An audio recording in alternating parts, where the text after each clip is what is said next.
ಅದೇ ರೀತಿ ನಮ್ಮ ದಕ್ಷಿಣ ಕನ್ನಡ ವಕೀಲ ಸ್ವಾಗತಿಸಬೇಕಾಗಿ ನಾನು ಕೇಳಿಕೊಂಡಿದ್ದೇನೆ.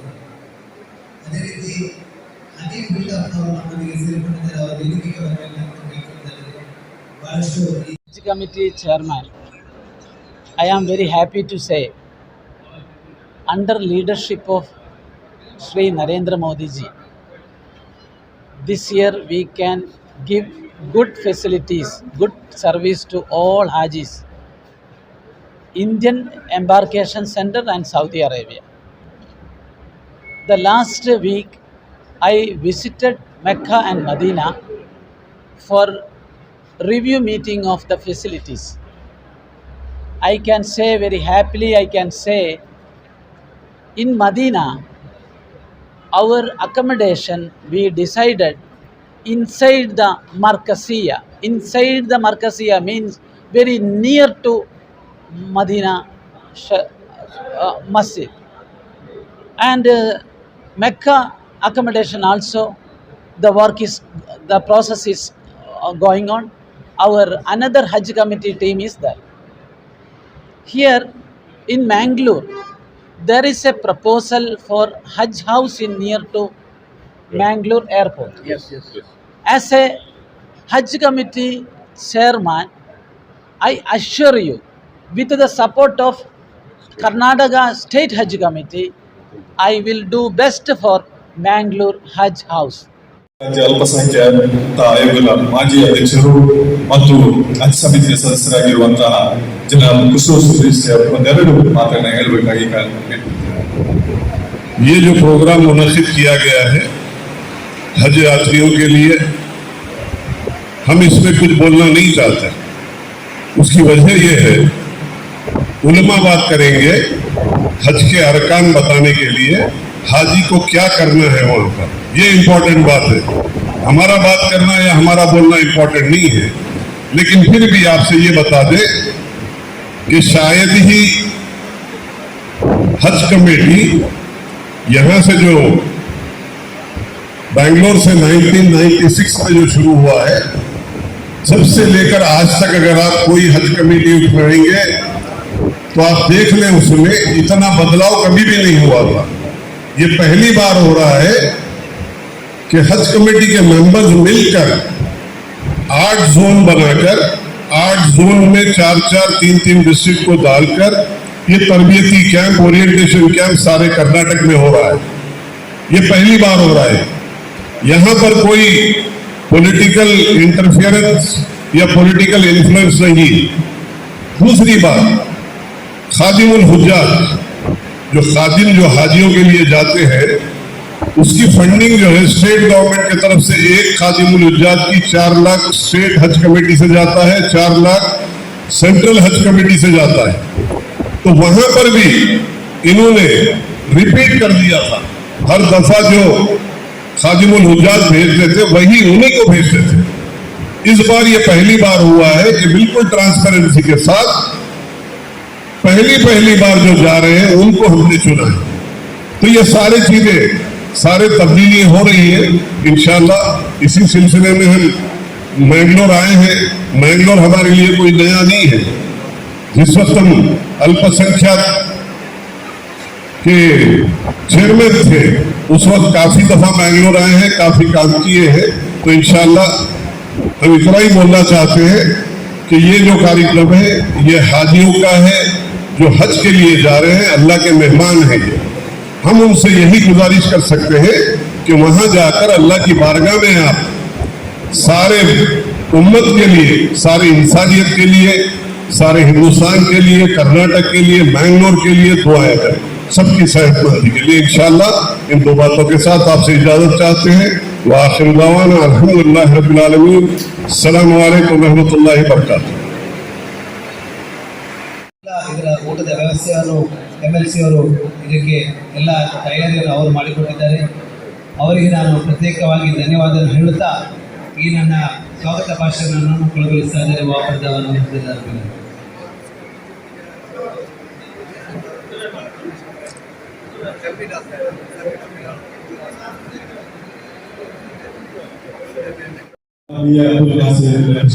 ಕೂಡ ಅತ್ಯಂತ ಗೌರವಪೂರ್ವಕವಾಗಿ ನಾನು ಈ ಕಾರ್ಯಕ್ರಮಕ್ಕೆ ಸ್ವಾಗತಿಸ್ತಾ ಇದ್ದೇನೆ. ಅದೇ ರೀತಿ ಈ ಕಾರ್ಯಕ್ರಮದ ವಾರ್ತಾ ಮಾಧ್ಯಮಗಳನ್ನ ಎಲ್ಲರನ್ನ ಈ ಸಂದರ್ಭಗಳಲ್ಲಿ ಅವರನ್ನು ಕೂಡ ಈ ಕಾರ್ಯ ಯಶಸ್ವಿಯಾಗಲು ನಮ್ಮೊಂದಿಗೆ ಸಹಕರಿಸಿರುವಂತಹ ನಮ್ಮ ಜಮಾತಿನ ಎಲ್ಲ ಹಿರಿಯ ಈ ಕಾರ್ಯಕ್ರಮಕ್ಕೆ ಸ್ವಾಗತಿಸುತ್ತಾ ಇನ್ನು ಮುಂದೆ ಈ ಕಾರ್ಯಕ್ರಮವನ್ನ ಉದ್ಘಾಟಿಸಬೇಕಾಗಿ ನಮ್ಮೆಲ್ಲರ ಪ್ರೀತಿಯ ನಮ್ಮ ಸಾಧಿಗಳ ಮತ್ತು ಪ್ರವಾದಿಯವರ ಆ ಒಂದು ಸ್ಥಳ, ಪ್ರವಾದಿಯವರ ಮತ್ತು ಆ ಬಿಂಬನ ಮಧ್ಯೆ ಸ್ವರ್ಗದ ಹೂತೋಟ ಅಂತ ಹೇಳ್ತಾ ಇದ್ದಾರೆ. ಅದು ಒಂದು ಕಾಣುವ ವ್ಯವಸ್ಥೆ. ಅದೇ ನಂತರ ಕುರಾನ್, ಪವಿತ್ರ ಕುರಾನ್ ಕೂಡ ಅವತೀರ್ಣಗೊಂಡಂತಹ ಸ್ಥಳಗಳನ್ನು ನೋಡುವ ಅವಕಾಶಗಳು ಈ ಸಂದರ್ಭ ಸಿಗುವುದು. ಬಹಳ ಒಂದು ವೈಶಿಷ್ಟ್ಯವಾದಂತಹ ಅನೇಕ ಅದ್ಭುತ ಪವಿತ್ರ ಕ್ಷೇತ್ರಗಳು ತಾವು ನೋಡಲಿದ್ದೀರಾ.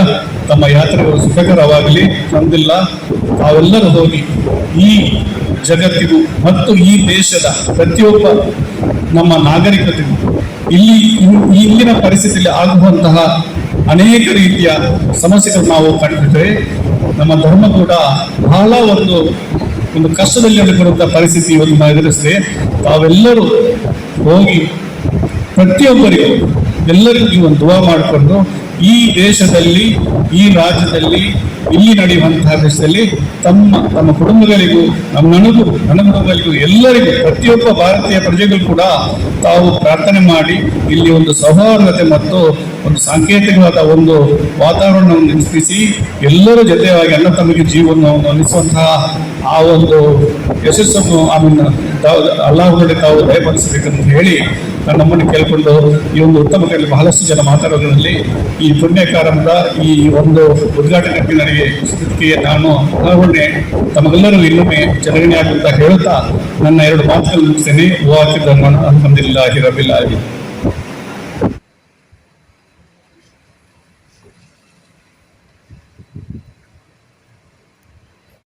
ಮೋಟೋಗಳಿಯವರು ಅವರು ನಮ್ಮ ಕಾರ್ಯಕ್ರಮಕ್ಕೆ ಬಂದು ಇಲ್ಲಿ ಸೇರಿದ್ದಾರೆ, ನಮ್ಮೊಂದಿಗಿದ್ದಾರೆ. ಅವರಿಗೆ ನಾನು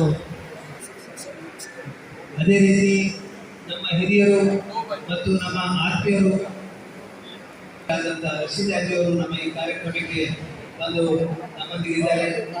ಅವರಿಗೂ ನಾನು ನಮ್ಮೆಲ್ಲರ ಪರವಾಗಿ ನಮ್ಮ ಇಬ್ರಾಹಿಂ ಕೋಡಿಚಾಲ್ ಅವರು ನಮ್ಮ ಈ ಕಾರ್ಯಕ್ರಮಕ್ಕೆ ಬಂದು नसीब बंदे इस साल पूरे के मातहत जिन्हें हज को जाने का मौका मिला, उनको मैं और मेरे हज कमेटी स्टेट के तरफ से तहे दिल से शुक्रिया अदा करता हूं। और दूसरी बात, मैं खासकर इस साल जाने वाले हाजियों से एक दरख्वास्त करता हूं, किसी भी हालत में कोविड का प्रोटोकॉल हर हालत में फॉलो कीजिए। ये वक्त की अहम ज़रूरी है। मैं ज़्यादा वक्त नहीं लेना चाहता। जिस मकसद के लिए हम यहाँ जमा हुए हैं वो मकसद हमें अवलीन फर्ज होना चाहिए। इसलिए मैं मेरी अपनी बात ख़त्म करता हूँ। अल्लाह हाफ़िज़।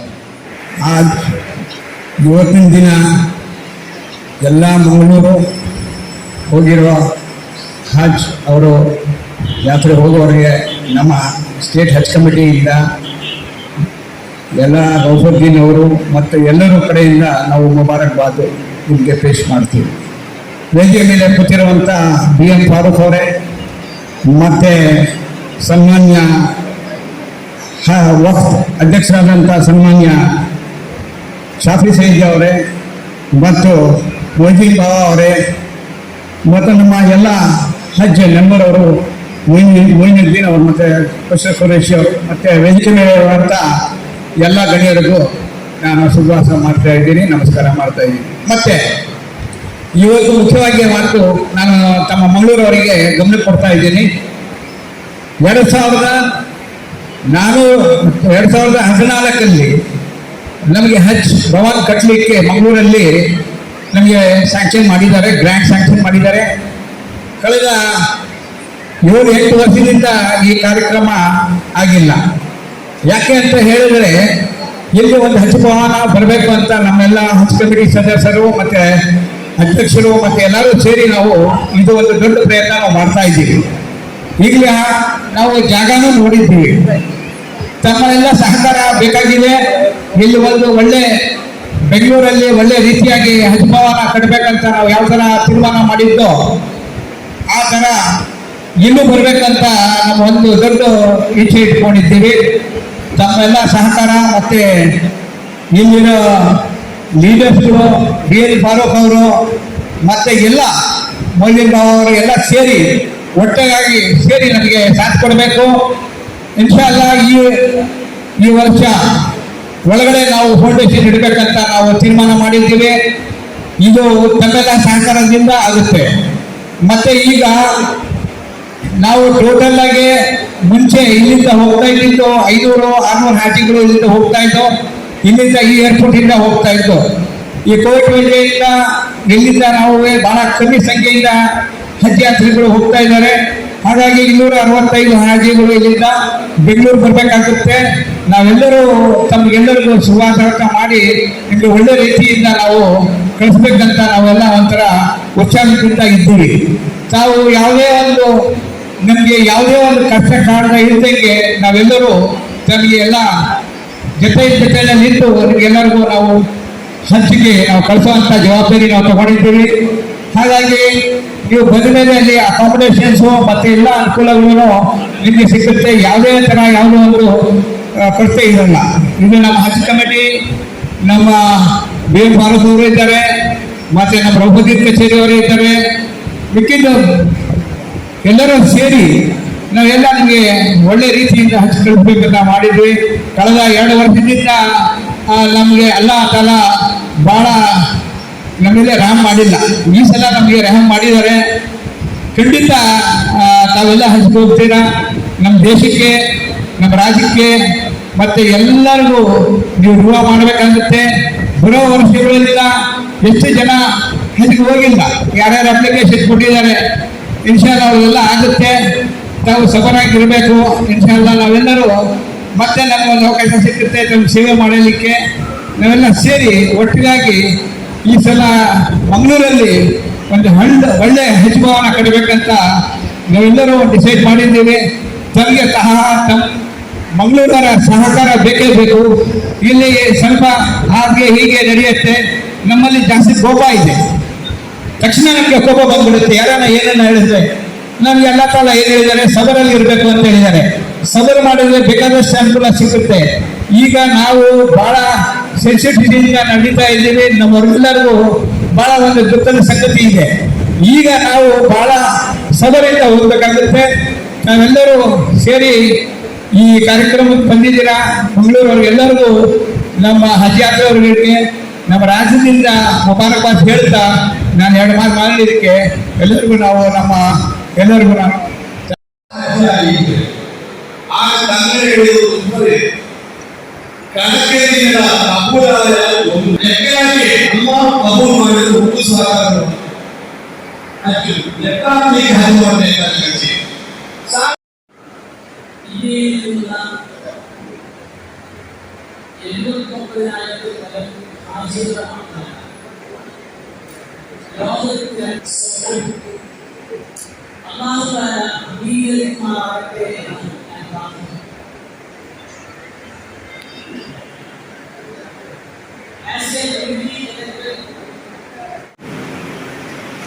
ಇವತ್ತು ಮಂಗಳೂರಿನಿಂದ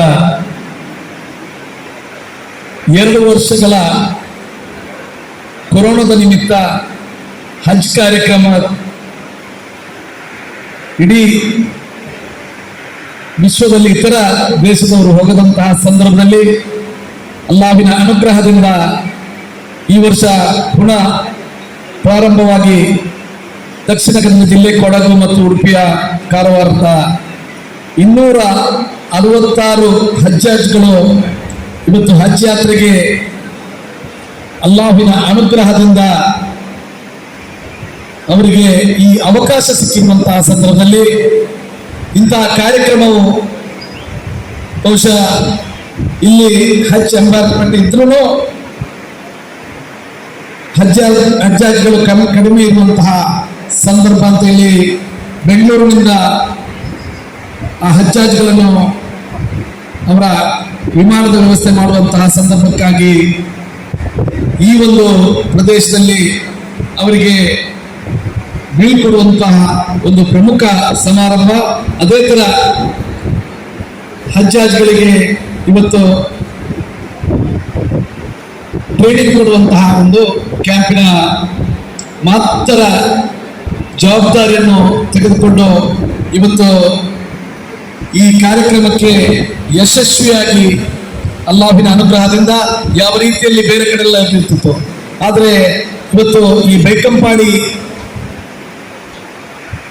ಮಸೀದಿಯ ಅಧೀನದಲ್ಲಿರುವಂತಹ ಈ ಒಂದು ದರ್ಗಾ, ಅದೇ ತರ ಈ ಹಾಲಿಗೆ ಸಿಕ್ಕಿರುವಂತಹದ್ದು ಬಹಳ ದೊಡ್ಡ ಒಂದು ಗೌರವ ಅಂತ ಹೇಳಿ ಸಂದರ್ಭದಲ್ಲಿ ಹೇಳುತ್ತಾ ಇದರ ಉದ್ಘಾಟನೆಯನ್ನು ಮಾಡಿರುವಂತಹ ನನ್ನ ಸಹೋದರರಾದ BM ಫರೂಕ್ ರವರೇ, ಅದೇ ತರ ವೇದಿಕೆಯಲ್ಲಿ ಅಧ್ಯಕ್ಷರಾಗಿದ್ದುಕೊಂಡು ಬಹುಶಃ ಇದರ ವ್ಯವಸ್ಥೆಯನ್ನು, ಹಜ್ಜಾಜ್ಗಳ ಬೀಳ್ಕೊಡುಗೆ ವ್ಯವಸ್ಥೆಯನ್ನು ಚಾಚು ತಪ್ಪದೆ ವ್ಯವಸ್ಥಿತ ರೀತಿಯಲ್ಲಿ ಆಗಬೇಕು ಅಂತ ಹೇಳುವಂತಹ ನಿಯತ್ತನ್ನು ಮಾಡಿ ಯಶಸ್ವಿಯಾಗಿ ತನಗೆ ಕೊಟ್ಟಂತಹ ಎಲ್ಲ ಕಾರ್ಯಕ್ರಮಗಳನ್ನು ವ್ಯವಸ್ಥಿತವಾಗಿ ನಿರ್ವಹಿಸುತ್ತಿರುವಂತಹ ನನ್ನ ಆತ್ಮೀಯ ಮಿತ್ರರು, ಈ ಭಾಗದ ಪ್ರಮುಖ ಇಂಡಸ್ಟ್ರಿಯಲಿಸ್ಟ್ ಆಗಿರುವಂತಹ ಲಕ್ಕಿಸ್ಟಾರ್ ನಾಸಿರ್ ಅವರೇ, ಅದೇ ತರ ಈಗಾಗಲೇ ನಿಮ್ಮನ್ನು ಉದ್ದೇಶಿಸಿ ನಮ್ಮ ವೇದಿಕೆಯಲ್ಲಿ ಆಸೀನರಾಗಿರುವಂತಹ ಇನ್ನೋರ್ವ ನನ್ನ ಆತ್ಮೀಯರು, ನಮ್ಮ ಸಮುದಾಯದ ಪ್ರಮುಖ ನಾಯಕರು, ವಕ್ಫ್ ಬೋರ್ಡಿನ ರಾಜ್ಯದ ಅಧ್ಯಕ್ಷರಾಗಿರುವಂತಹ ಶಾಫಿ ಸಹದಿನ್ ಅವರೇ, ಅದೇ ತರ ವೇದಿಕೆಯಲ್ಲಿ ಆಸೀನರಾಗಿರುವಂತಹ ಈಗಾಗಲೇ ನಮ್ಮನ್ನು ಉದ್ದೇಶಿಸಿ ಮಾತನಾಡಿರುವಂತಹ ಖುಸ್ರೋ ಕುರೇಶಿರವರೇ, ಅದೇ ತರ ಯಾವ ರೀತಿಯಲ್ಲಿ ಇತ್ತೀಚಿನ ದಿನಗಳಲ್ಲಿ ನಮ್ಮ ಈ ಸಮುದಾಯಕ್ಕೆ ಆಡುತ್ತಿರುವಂತಹ ಕುಂದುಕೊರತೆಗಳು, ನೋವುಗಳನ್ನು ಶ್ರಮ ಮಾಡಲಿಕ್ಕಾಗಿ ಪ್ರಪ್ರಥಮ ಬಾರಿಗೆ ಅಜ್ಜನ್ನು ತಾವು ಹೋದಂತಹ ಸಂದರ್ಭದಲ್ಲಿ ಗ್ರಾಮಾಂತರಗಳಿಗೆ ನಮ್ಮ ಸಮುದಾಯ ಮತ್ತು ಇತರ ಸಮುದಾಯಕ್ಕಾಗಿ ಈ ದೇಶ ಬಹುಶಃ ಜಾತ್ಯತೀತತೆಯ ನೆಲೆಯಲ್ಲಿ ಸಂವಿಧಾನದ ಮೂಲಕ ಇನ್ನಷ್ಟು ಬಲಯುತವಾಗಿ ಯಾರು ಜಾತಿಗಳಂತೆ ಅಡ್ಡಗೊಳ್ಳಲಿದ್ದಾರೆ ಅವರಿಗೆ ನಾವು ಒಂದು ಸರಿಯಾದ ಮಾರ್ಗದರ್ಶನವನ್ನು ನೀಡಲಿಕ್ಕೆ ಕರುಣಿಸುತ್ತಿರುವಂತಹ ಪ್ರಪ್ರಥಮವಾಗಿ ಮಾಡುತ್ತಾ ನಮಗೆ ನಿಮಗೆಲ್ಲರಿಗೂ ಈ ಸಂದರ್ಭದಲ್ಲಿ ತಾವು ದೂರ ಮಾಡುವಂತಹ ಒಂದು ಕೆಲಸ ಆ ಹಜ್ಜಿನ ಸಂದರ್ಭದಲ್ಲಿ ಆಗಬೇಕಾಗಿದೆ. ಬಹುಶಃ ಅಂತಹ ಭಾಗ್ಯ ಎಲ್ಲಿಗೂ ನಾವು ಎಷ್ಟೇ ದುಡ್ಡಿದ್ರು ಎಷ್ಟೇ ಆರೋಗ್ಯಕ್ಕೂ ಸಿಗುವುದಿಲ್ಲ. ನಿಮಗೆ ಸಿಕ್ಕಿದೆ, ನೀವು ಸಿಕ್ಕಿದಂತಹ ಸಂದರ್ಭದಲ್ಲಿ ನಮ್ಮ ಪರವಾಗಿ, ಈ ದೇಶದ ಜನತೆಯ ಪರವಾಗಿ ಮಾತ್ರವಲ್ಲ, ಆ ಪವಿತ್ರ ಮದೀನದಲ್ಲಿ ಹೋಗಿ ನಮ್ಮ ಬಗ್ಗೆ ದುಆ ಮಾಡಬೇಕು ಅಂತ ಹೇಳಿ ಎಲ್ಲರಿಗೂ ಈ ಕಾರ್ಯಕ್ರಮಕ್ಕೆ ಬಂದು ಬಹಳ ಯಶಸ್ವಿಯಾಗಿ ತಾವು ತಮ್ಮ ಕಾರ್ಯಕ್ರಮವನ್ನು ಅಲ್ಲಾಹು ಇಲ್ಲಿಂದ ಹೊರಟು ಅದೇ ತರ ಹಜ್ಜನ್ನು ಬಹಳ ಚಂದದಲ್ಲಿ ನಿರ್ಮಿಸಿ ನಮ್ಮ ಎಲ್ಲ ಹಜ್ಜನ್ನು ಸರಿಯಾದ ರೀತಿಯಲ್ಲಿ ನಾವು ನಿರ್ವಹಿಸಲಿಕ್ಕೆ ಅನುಗ್ರಹಿಸಿ ಅದೇ ತರ ವಾಪಸ್ಸಾಗಿ ತಾವು ಈ ಭಾಗದಲ್ಲಿ ಬಂದು ಎಲ್ಲರನ್ನು ಸೇರುವಂತಹ ಕೆಲಸವನ್ನು ಅಲ್ಲಾಹನ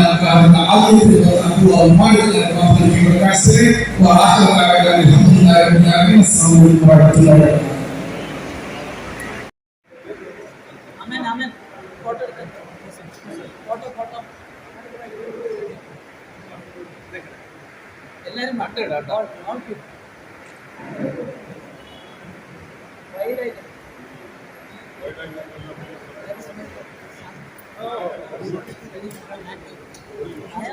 He is staying here. His wife is in Indian hospital.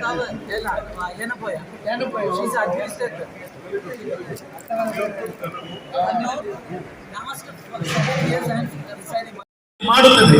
ಆ ನಮ್ಮ ವಾಲಂಟಿಯರ್ಸ್ ಇದ್ದಾರೆ ಅಲ್ಲಿ KCF ನ ಕರ್ನಾಟಕ ಕಲ್ಚರಲ್ ಫೌಂಡೇಶನ್ ನ ಸಾವಿರಾರು ವಾಲಂಟಿಯರ್ಸ್ ಇದ್ದಾರೆ, ವಿವಿಧ ಸಂಘಟನೆಗಳ ವಾಲಂಟಿಯರ್ಸ್ ಅಲ್ಲಿ ಇರ್ತಾರೆ. ಆದರೂ ನಿಮಗೆ ತರಬೇತಿಯ ತುಂಬಾ ಅಗತ್ಯ ಇದೆ. ಆ ತರಬೇತಿಯನ್ನು ಸಂಪೂರ್ಣವಾಗಿ ನೀವು ಕೇಳಿ ಆ ತರಬೇತಿಯಲ್ಲಿ ತೊಡಗಿಸ್ಕೊಳ್ಬೇಕು. ನೀವು ಪರಸ್ಪರ ಮಾತನಾಡ್ಕೊಳ್ಬಾರ್ದು, ತರಬೇತಿ ಕೇಳಬೇಕು. ಯಾಕಂದ್ರೆ 4-5 ಬಾರಿ ನೀವು ಹಜ್ಜಿಗೆ ಹೋದ್ರೂ ನಿಮಗೆ ಬೇಕಾದ ರೀತಿಯಲ್ಲಿ ಹಜ್ ಮಾಡಲು ಅದರ ಸಂಪೂರ್ಣ ಮುಕಮ್ಮಲ್ ಹಜ್ ಅಂತ ಹೇಳ್ತೀವಿ ನಾವು, ಸಂಪೂರ್ಣವಾದಂತಹ ಹಜ್ ಅದು ಮಾಡಲು ಅಸಾಧ್ಯ.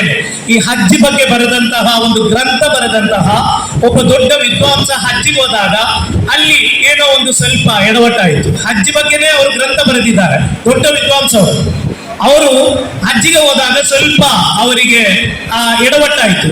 ಸಮೀಪದಲ್ಲಿರುವಂತಹ ಶಿಷ್ಯರು ಹೇಳಿಕೊಟ್ರಂತೆ, ಗುರುಗಳೇ ನಿಮ್ಮ ಗ್ರಂಥದಲ್ಲಿ ನೀವು ಬರೆದಿರು ಹೀಗಿದೆ, ನೀವೀಗ ಮಾಡ್ತಾ ನಮ್ಗೆ ತಪ್ಪಿ ಹೋಯ್ತು ಅಂತ ಹೇಳಿದ್ರಂತೆ.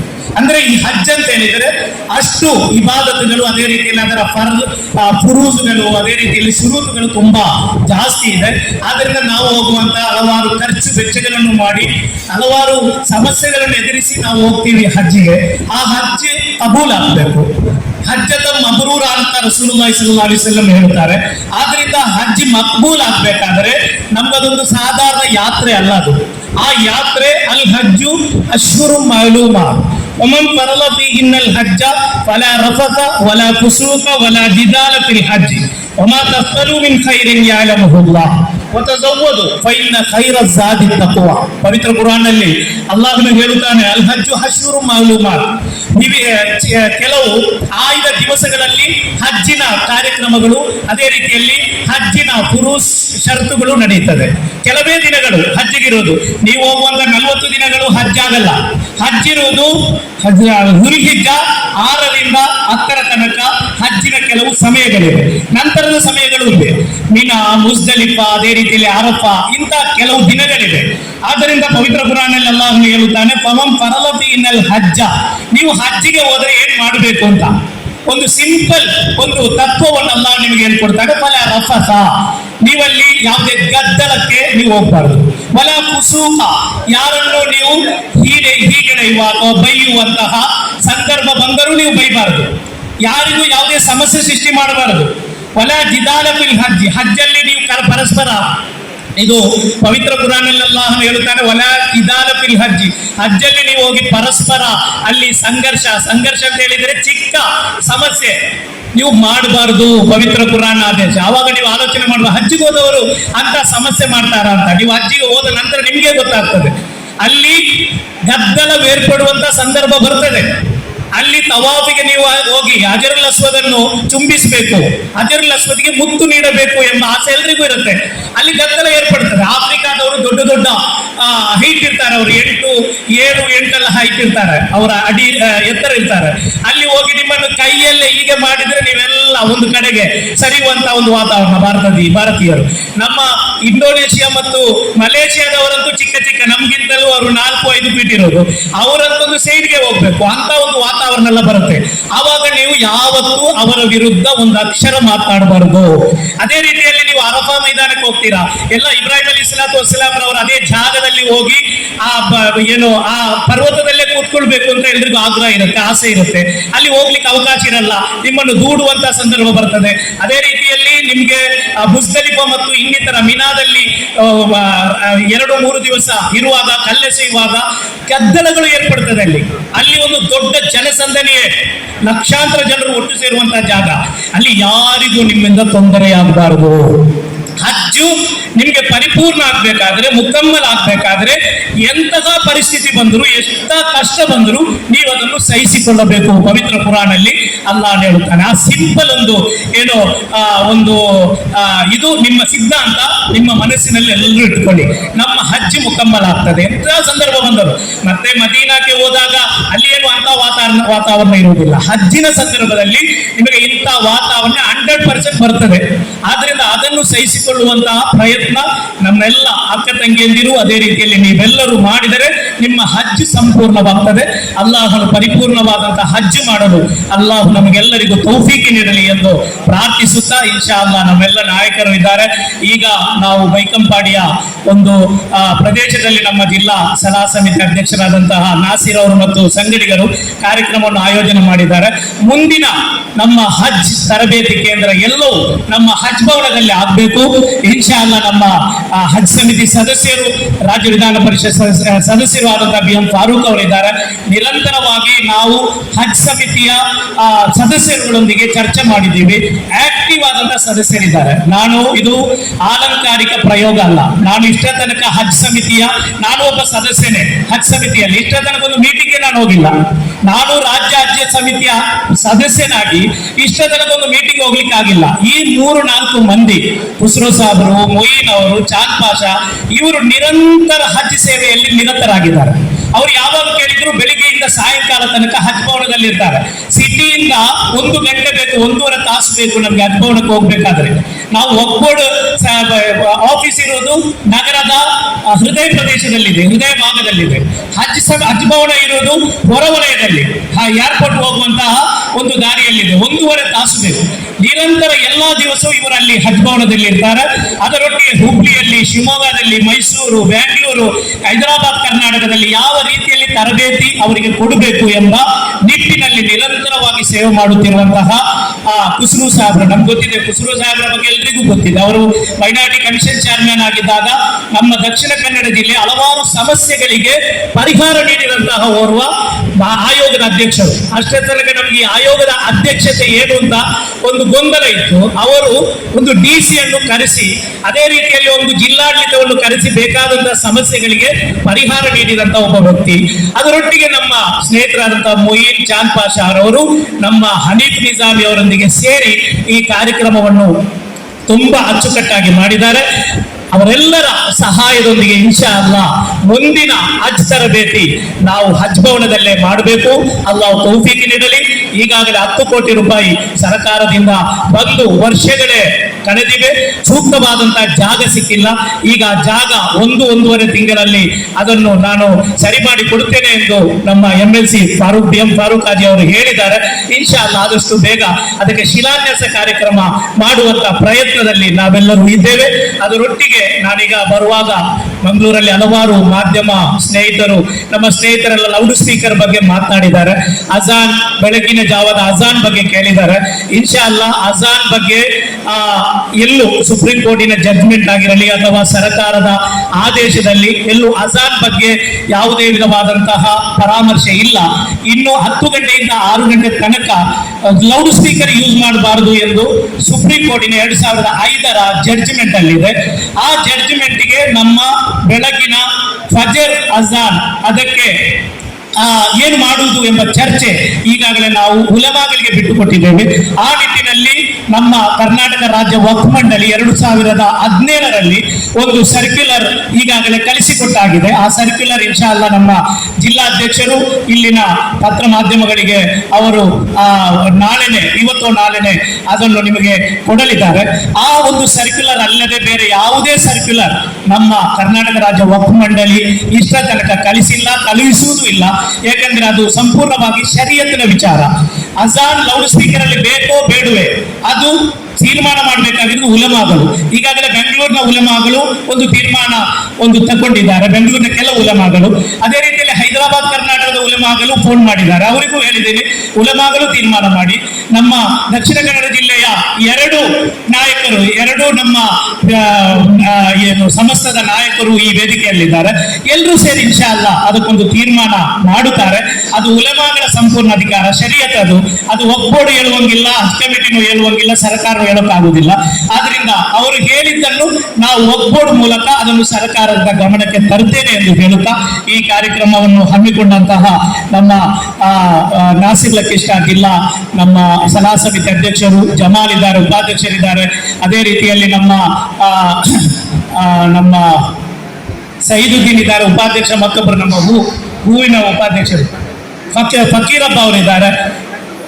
ಜಮಾಲ್ ಇದ್ದಾರೆ, ಫಕೀರಪ್ಪ ಇದ್ದಾರೆ, ಎಲ್ಲ ಜಿಲ್ಲಾ ವಕ್ಫ್ ಸಮಿತಿಯ ಅಬ್ದುರಹಮಾನ್ ಮೊಗರ್ಪನೆ ಇದ್ದಾರೆ. ಎಲ್ಲರನ್ನು ನಾನು ಈ ಕಾರ್ಯಕ್ರಮ ಹಮ್ಮಿಕೊಂಡ ನಿಮಗೆಲ್ಲರಿಗೂ ಪ್ರತ್ಯೇಕವಾಗಿ ನಮ್ಮ ಈ ಪ್ರದೇಶದ ಮೌಲ್ವಿಗಳು, ಅದೇ ರೀತಿಯಲ್ಲಿ ಕರ್ನಾಟಕ ರಾಜ್ಯ ಹಜ್ ಸಮಿತಿಯ ಸದಸ್ಯರು ಆದಂತಹ ಹನೀಫ್ ನಿಜಾಮಿ ಅವರಿಗೆ ಹೃದಯಾಂತರಾಳದ ಕೃತಜ್ಞತೆಗಳು ಸಲ್ಲಿಸ್ತಾ ಇದ್ದೇನೆ. ಕರ್ನಾಟಕ ರಾಜ್ಯ ವಕ್ಫ್ ಮಂಡಳಿಯ ಎಲ್ಲಾ ವಿಧ ಅಭಿನಂದನೆಗಳನ್ನು ಈ ಕಾರ್ಯಕ್ರಮಕ್ಕೆ ನೀಡುತ್ತಾ ಹಜ್ಜಿಗೆ ಹೋಗುವ ಎಲ್ಲರೊಂದಿಗೂ ರಸೂಲುಲ್ಲಾಹಿ ಸಲ್ಲಲ್ಲಾಹು ಅಲೈಹಿ ವಸಲ್ಲಂ ಅವರು ಹೇಳಿದಂತ ನೀವೆಲ್ಲರೂ ದುಆದಲ್ಲಿ ನಮ್ಮನ್ನು, ಒಗ್ಗೂಡನ್ನು, ಇಡೀ ನಮ್ಮ ರಾಜ್ಯವನ್ನು ನೀವೆಲ್ಲರೂ ನಿಮ್ಮ ದುಆದಲ್ಲಿ ನೀವು ಮಾಡುವಂತಹ ದುಆಗಳು ಅತ್ಯುತ್ತಮವಾದ ಜಾಗದಲ್ಲಿ ನೀವು ದುಆ ಮಾಡುತ್ತೀರಾ. ದುಆಗೆ ಇಜಾಬತ್ ಇರುವಂತಹ ಜಾಗಗಳು ತುಂಬಾ ಕಡೆ ಇದೆ, ಮಕ್ಕಾ ಮತ್ತು ಮದೀನಾದಲ್ಲಿ. ಅಲ್ಲೆಲ್ಲ ನೀವು ದುಆ ಮಾಡುವಾಗ ನಮ್ಮನ್ನು, ನಮ್ಮ ಕುಟುಂಬವನ್ನು, ಅದರೊಟ್ಟಿಗೆ ಇಡೀ ಸಮಾಜವನ್ನು ನೀವೆಲ್ಲರೂ ನೆನಪಿಸಬೇಕಂತ ಹೇಳುತ್ತಾ ಆಖಿರು ದಅವಾನಾ ಅನಿಲ್ ಹಮ್ದುಲಿಲ್ಲಾಹಿ ರಬ್ಬಿಲ್ ಆಲಮೀನ್. ಅಸ್ಸಲಾಮು ಅಲೈಕುಂ ವರಹಮತುಲ್ಲಾಹಿ ವಬರಕಾತುಹು. ಅದೇ ರೀತಿ ನಮ್ಮ ದಕ್ಷಿಣ ಕನ್ನಡ ವಕ್ಫ್ನ ಕಾಂಗ್ರೆಸ್ನ ಮುಖಂಡರು ಆದಂತಹ ಮುಸ್ತಫಾ ಅವರು ನಮ್ಮೊಂದಿಗಿದ್ದಾರೆ. ಅವರನ್ನು ಸ್ವಾಗತಿಸುತ್ತಾ ಅವರಿಗೆ ಉಪಾಧ್ಯಕ್ಷರಾದಂತಹ ಕೆ ಜಮಾಲ್ ನಮ್ಮೊಂದಿಗಿದ್ದಾರೆ, ಈ ಕಾರ್ಯಕ್ರಮಕ್ಕೆ ಆಹ್ವಾನಿಸಿದ್ದಾರೆ. ಅವರನ್ನು ನಾನು ಸ್ವಾಗತಿಸುತ್ತಾ ಅವರಿಗೆ ರಫೀಕ್ ಅವರು ಹೂಗುಚ್ಚು ಸ್ವಾಗತರು, ಹಿರಿಯರು ಈ ಹಜ್ ಕಮಿಟಿನ ಜಾಗಕ್ಕಾಗಿ ಬಹಳಷ್ಟು ವರ್ಷಗಳಿಂದ ಏಕೈಕಾಗಿ ಶ್ರಮ ಪಡುತ್ತಿರುವಂತಹ ಅವರಿಗೆ ಚೆಯ್ಯ ಅವರು ಕೊಟ್ಟು ಹೂಗುಚ್ಚಿಯನ್ನು ಕೊಟ್ಟು ಸ್ವಾಗತಿಸುವುದನ್ನು ಕೇಳಿಕೊಳ್ತೇನೆ.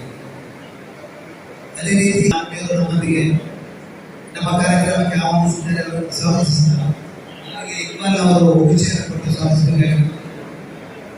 ಅದೇ ರೀತಿ ನಮ್ಮ ಆತ್ಮೀಯರು ಪವಿತ್ರವಾದ ಮಕ್ಕಾ, ಅದರಲ್ಲಿರುವ ಕಾಬಾ, ಮದೀನಾ ಮುನವ್ವರದಲ್ಲಿರುವ ಪ್ರವಾದಿ ಸಲ್ಲಲ್ಲಾಹು ಅಲೈಹಿ ವಸಲ್ಲಂ ಅವರ ರೌಲಾ ಸಂದರ್ಶನ ಮಾಡುವುದು, ಮಿನಾ ಮತ್ತು ಮುಜ್ದಲಿಫಾ ಅರಫಗಳಲ್ಲಿ ವಿಶೇಷವಾದ ಕಾರ್ಯಕ್ರಮಗಳನ್ನು ಮಾಡುವುದು, ಈ ಹಜ್ ಕರ್ಮಗಳನ್ನೆಲ್ಲ ಮುಗಿಸಿ ಊರಿಗೆ ಮರಳಿ ಬರುವಂತಹ ಒಬ್ಬ ವ್ಯಕ್ತಿ ಹುಜೂರ್ ಸಲ್ಲಲ್ಲಾಹು ಅಲೈಹಿ ವಸಲ್ಲಂ ಅವರು ಹೇಳೋದು, ಕಯೌಮ ವಲದತುಹು ಉಮ್ಮುಹು, ತಾಯಿ ಆ ಮಗುವನ್ನು ಹೆರುವ ಸಂದರ್ಭದಲ್ಲಿ ಯಾವ ರೀತಿಯ ಪರಿಶುದ್ಧಿ ಇರುತ್ತದೋ ಆ ಪರಿಶುದ್ಧಿ ಮಬ್ರೂರು ಮತ್ತು ಮಕ್ಬೂಲ, ಯಾವುದೇ ಅನಗತ್ಯಗಳಿಲ್ಲದ, ಕೆಟ್ಟ ಚಿಂತೆಗಳಿಲ್ಲದ, ಇನ್ನಾವುದೇ ದುರುದ್ದೇಶಗಳಿಲ್ಲದ, ಪರಮ ಪವಿತ್ರವಾದ ಸದುದ್ದೇಶದೊಂದಿಗೆ ಯಾರು ಹಜ್ ಕರ್ಮವನ್ನು ಕೈಗೊಳ್ತಾರೋ ಅವರಿಗೆ ಅಲ್ಲಾಹ್ ನೀಡುವಂತಹ ಸವಾಬು ಅಲ್ ಹಜ್ಜುಲ್ ಮಬ್ರೂರು ಲೇಸ ಸವಾಬುಹು ಇಲ್ಲಲ್ ಜನ್ನ, ಸ್ವರ್ಗ ಅಲ್ಲದ ಬೇರೆ ಯಾವುದೇ ಸವಾಬು ಅವರಿಗೆ ಇಲ್ಲ ಅಂತ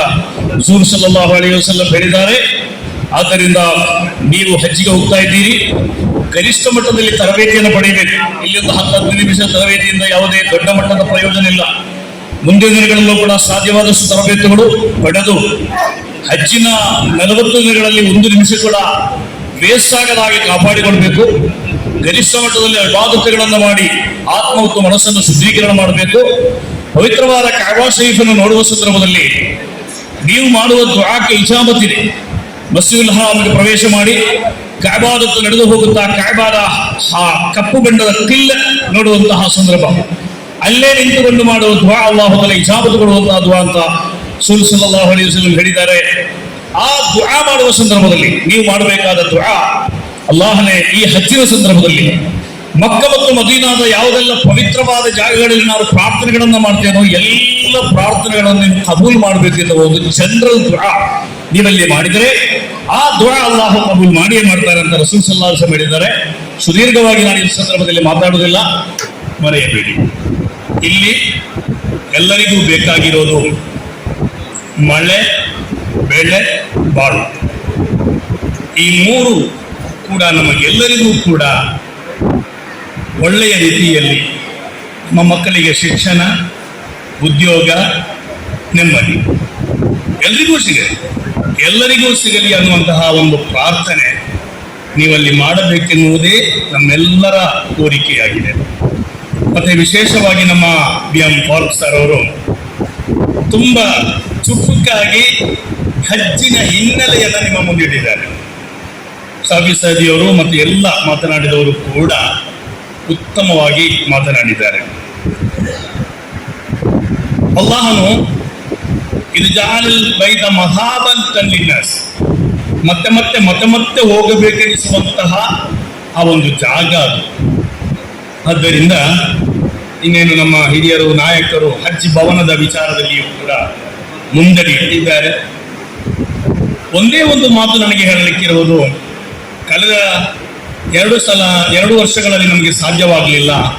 19ರಲ್ಲಿ 8,000ಕ್ಕಿಂತಲೂ ಮಿಕ್ಕಿದ ಹಜ್ಜಾಜಿಗಳು ಕರ್ನಾಟಕದಿಂದ ಹೋಗಿದ್ದಾರೆ. ಈ ಸಲ ಬರೀ 2,000ಕ್ಕೆ ಸೀಮಿತವಾಗಿದೆ.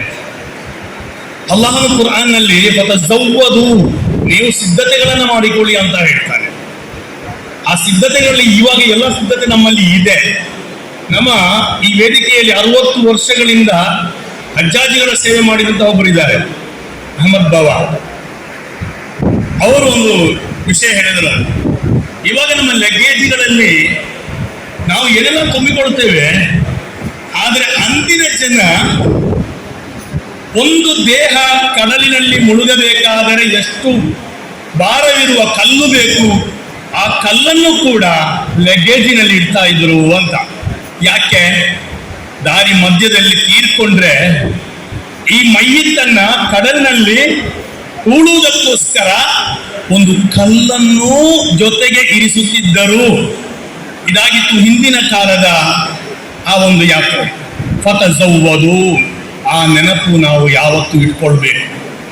ಉಮರ್ ರಲಿಯಲ್ಲಾಹು ತಆಲಾ ಅನ್ಹು ಪ್ರಾರ್ಥನೆ ಮಾಡಿದ್ದು, ಅಲ್ಲಾಹನೇ, ನನಗೆ ನೀನು ಮರಣವನ್ನು ದಯಪಾಲಿಸುವುದಾದರೆ ಮದೀನದಲ್ಲಿ ನನ್ನನ್ನು ಮರಣಿಸುತ್ತೆ ಮಾಡು ಅನ್ನೋದಾಗಿತ್ತು. ಎಲ್ಲವನ್ನು ಬಿಟ್ಟು ಆಖಿರದ ಕಡೆ ಅಲ್ಲಾಹನ ಕಡೆ ತೆರಳುವ ಮನಸ್ಸಿನೊಂದಿಗೆ ನೀವು ಹೋಗುತ್ತಿದ್ದೀರಾ. ಶುಭವಾಗಲಿ.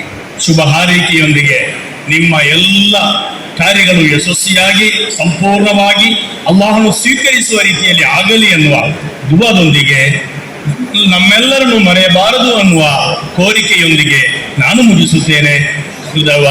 ಅಲ್ಹಮ್ದುಲಿಲ್ಲಾಹ್ ಆಮೀನ್. ಅಸ್ಸಲಾಮು ಅಲೈಕುಂ. ಹಜ್ಜಿನಲ್ಲಿ ತರಬೇತಿ ಬಹಳ ಮುಖ್ಯ. ಹಜ್ಜಿನ ಬಗ್ಗೆ ಕಿತಾಬುಗಳನ್ನು ಬರೆದ ವ್ಯಕ್ತಿಗಳೇ ಅಲ್ಲಿ ಹೋದಾಗ ಕನ್ಫ್ಯೂಸ್ ಆಗಿದ್ದಾರೆ. ಯಾಕೆಂದ್ರೆ ಅದು ಹೊಸ ಜಗತ್ತು. ನಮಾಜಿನಲ್ಲಿ ನಿಮಗೆ ಯಾವಾಗಲೂ ಮಾಡುತ್ತೆ, ಉಪವಾಸ ಎಲ್ಲ ವರ್ಷವೂ ಆಗಿರುತ್ತೆ. ಆದರೆ ಹಜ್ಜು ಹೇಳುವುದು ಬಹಳ ಮಂದಿಗೆ ಲೈಫ್ನಲ್ಲಿ ಒಮ್ಮೆ ಮಾತ್ರ ಮಾಡಲಿಕ್ಕೆ ಸಿಗುತ್ತೆ. ಸಾಧ್ಯವಾದ ಎಷ್ಟು ಮಾಡಬಹುದು, ಮಾಡಿದಷ್ಟು ಪುಣ್ಯ ಇದೆ. ಆದರೆ ಲೆಕ್ಕಾಚಾರ ಮಾಡಬಾರದು. ಇನ್ಶಾ ಅಲ್ಲಾಹ್ ನಮ್ಮ ಹಜ್ ತರಬೇತಿ ಕಾರ್ಯಕ್ರಮಕ್ಕಾಗಿ ಎಲ್ಲರೂ ಕಾತರದಿಂದ ಕಾಯ್ತಿದ್ದಾರೆ. ವೇದಿಕೆಯಲ್ಲಿ ಹಲವಾರು ಗಣ್ಯ ವ್ಯಕ್ತಿಗಳು ಮಾತನಾಡಿ ಇವಾಗಲೇ ಮುಗಿದೋಗಿದೆ.